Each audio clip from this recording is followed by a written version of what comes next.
Okay, hello Cloud Gurus and welcome to this lecture. In this lecture we're going to look at Amazon's Aurora. So what is Aurora? Well, basically it's a MySQL compatible relational database engine that combines the speed and availability of high-end commercial databases with the simplicity and cost-effectiveness of open source databases.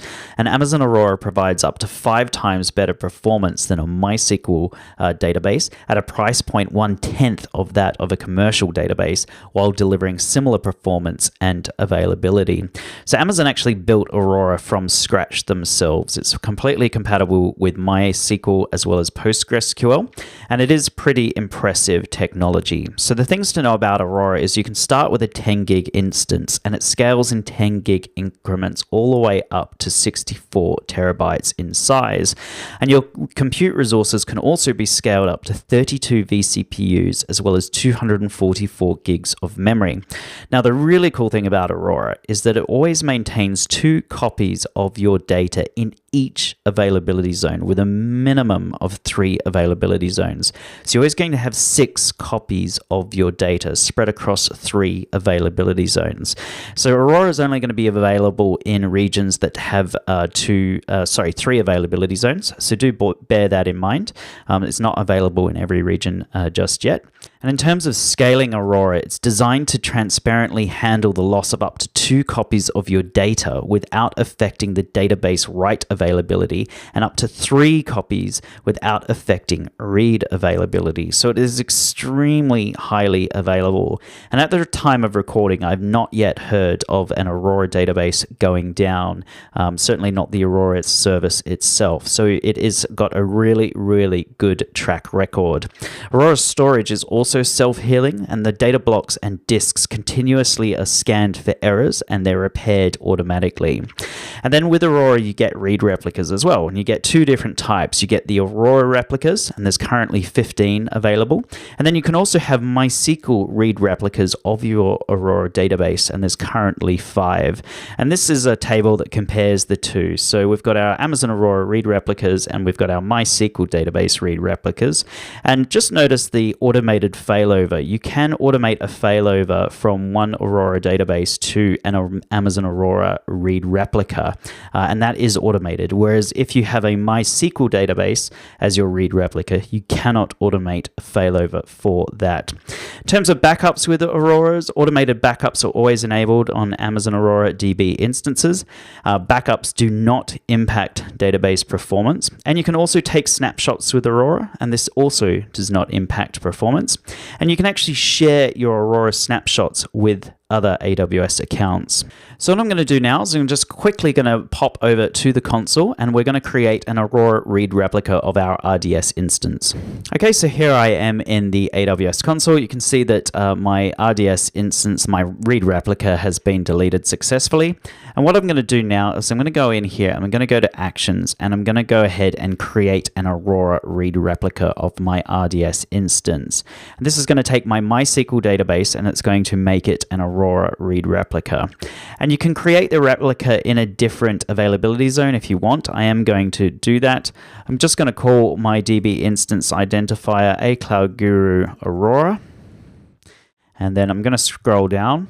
I'm going to leave basically everything else as default. I'm not going to turn on encryption. I'm going to leave backups on for 1 day. And I'm going to go ahead and create my read replica. And so that is now creating an Aurora read replica. And you can see it in here. So we've got a Cloud Guru Aurora cluster, and it's going ahead and creating my read replicas, which are a read replica of this. So that is going to take some time. So I'm just going to pause the video and wait for this to come back up online. Okay, so that has now finished, and you can see here we've got our Aurora cluster, and inside our cluster we've got 2 nodes. We've got a writer node, and then we've got a reader node.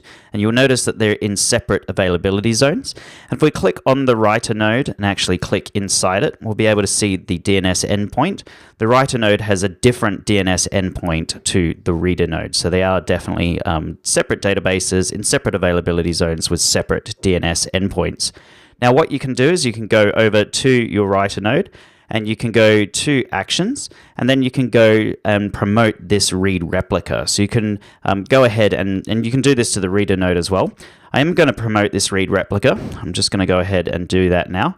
That, again, is going to take a little bit of time. But once that's done, essentially what's happened is that we have migrated our database from a MySQL database to an Aurora database simply by creating a read replica and then promoting that database to its own standalone database. Another thing we can do is we can go in and take a snapshot of our Aurora database, and then we can restore a new Aurora database from that snapshot. So there's a few ways in which you can migrate your MySQL workloads to Aurora, but the great thing is it doesn't involve any, you don't have to go in and copy from one database to another. Amazon take care of it all for you. You can do it all through the management console.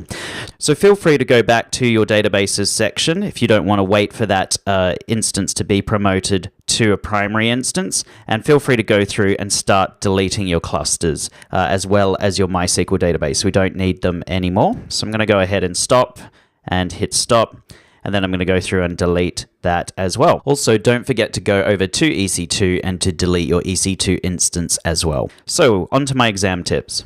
So going into your exam, just remember what Aurora is at a high level. It's Amazon's own proprietary database that's compatible with MySQL as well as PostgreSQL, and 2 copies of your data is contained in each availability zone with a minimum of 3 availability zones. So you'll always have 6 copies of your data. Remember that you can share Aurora snapshots with other AWS accounts. And remember that there's 2 types of replicas available. We've got Aurora replicas and MySQL replicas, and automated failover is only available with Aurora replicas. We also learned that you can do migrations from MySQL to Aurora simply by creating read replica and promoting it, or you can do it by creating a snapshot and then restoring from that snapshot as well. And then Aurora has automated backups turned on by default, and you can also take snapshots with Aurora, and you can share these snapshots with other AWS accounts. So that's it for this lecture, guys. In the next lecture, we're going to go ahead and look at Elasticache, and then we're almost finished this section of the course. So if you've got the time, please join me in the next lecture. Thank you.